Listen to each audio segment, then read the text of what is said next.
ele tinha adotado um cachorrinho. Era um cão filhote e ele era todo preto. E esse cão, ele gostava de brincar. Só que como ele tinha um porte um pouquinho maior, as brincadeiras dele às vezes acabava machucando as pessoas. E quando esse homem adotou o cachorrinho, ele achou que seria uma boa, porque ele tinha uma criança que gostava muito de animais. E essa criança dele tinha 2 aninhos de idade, 2 aninhos de idade. E aí esse cachorro, ele queria brincar com essa criança, e essa criança às vezes brincava com ele de forma um pouquinho dura, e o cachorro devolvia na dureza que os cachorros geralmente de porte grande devolvem, né? E acabava machucando, às vezes arranhava, às vezes numa mordida de brincadeira acabava mordendo de verdade. E esse cachorro precisou ser levado embora. Na cabeça desse cachorro ficava a dúvida: poxa, por que eu estou sendo mandado embora se eu só estou brincando da forma como eles querem que eu brinque? O que o cachorro não conseguia compreender, e nem os donos que adotaram ele, é que os próprios donos tinham essa forma de reagir. Eles tinham esse impulso de brincar um pouquinho mais ríspido, mais duro. E a criança deles estava reagindo dessa mesma forma. O cãozinho foi levado para uma fazenda, para um sítio, na verdade. E nesse sítio, o avô da esposa desse moço o adotou, e não com a intenção de ficá-lo com ele para sempre, né? Ficar com ele para sempre. E acabou ficando, porque os donos originais esqueceram completamente dele. E esse cachorro lembra, porque a memória dos cães não é frágil da forma como a gente pensa que é.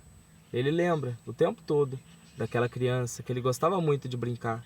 Ele lembra daquele dono que o acolheu com todo amor e carinho.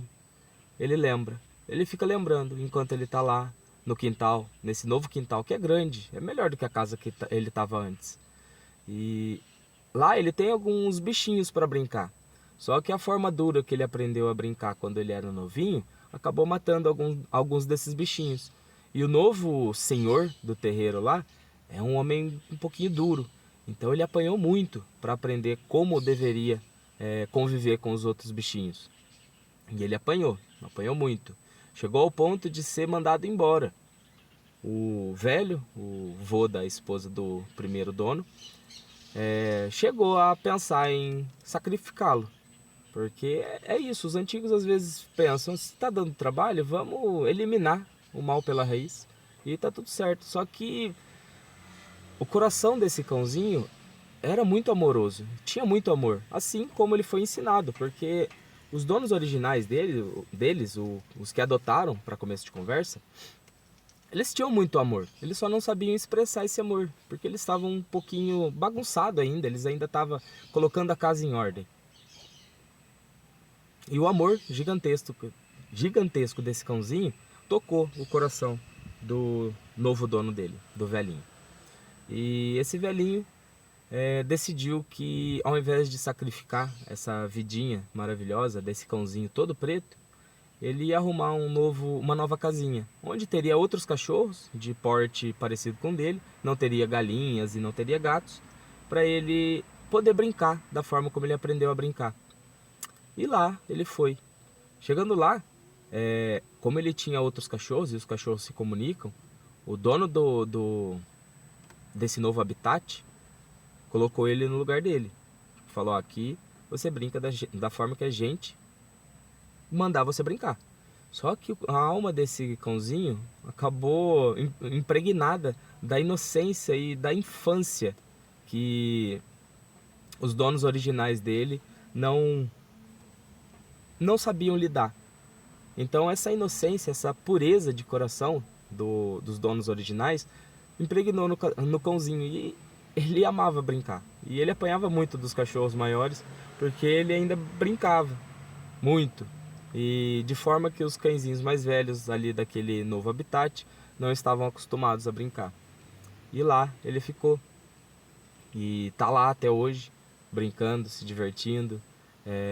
Ele come ração pra caramba, ele tá enorme. E os donos originais dele seguiu a vida. Praticamente esqueceram dele. De vez em quando, o menino que ele costumava brincar, lembra dele. Pergunta, onde tá o neguinho? E o pai do menino, refletindo sobre a situação, fica pensando, onde tá o neguinho? Por que a gente adota algumas criaturinhas e descartam como se não valessem nada? Só que o pai do menino decidiu que não seria ele a tomar conta da casa. Não seria ele a tomar certas decisões na casa. Então ele deixa a patroa tomar conta. E a patroa acabou, depois de um tempo, adotando um gato também.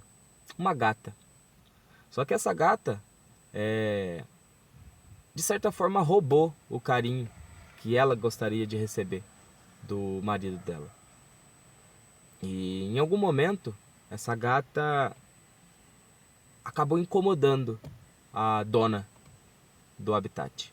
E novamente a decisão foi tomada e a gata foi dada embora. E essa gata, que já tinha vindo de outras experiências, ela não foi criada nessa casa na qual ela foi adotada. Ela foi criada na rua. Ela continua até hoje muito amorosa, muito meiga, gentil e adora um carinho. Ela tá num ambiente cheio de outros gatos e ela brinca quando quer brincar. Ela fica no canto dela quando ela quer ficar, porque os gatos têm isso, eles respeitam o que os outros querem. Às vezes um ou outro acaba incomodando quando ela quer ficar em paz, mas aí os gatos se resolvem, eles se batem um pouquinho e tá tudo certo. O que importa é que nesse novo habitat ela tem tudo que ela precisa. Só que o problema continua residindo na casa da família que os adotou e não deu conta de prosseguir com a adoção. E eu fico refletindo sobre essa história toda, quando essa família vai entender que seres vivos não são descartáveis. Eles não podem se dar ao luxo de acolher uma almazinha e depois desfazer delas como se não valessem nada. Porque a gata lembra, e o cãozinho também. E eles ficam pensando, por que eles nos abandonaram? Por que eles nos deixaram? Nós não éramos bons o suficiente? E a reflexão fica, não somos bons o suficientes? Por isso que ficamos o tempo todo sendo descartados?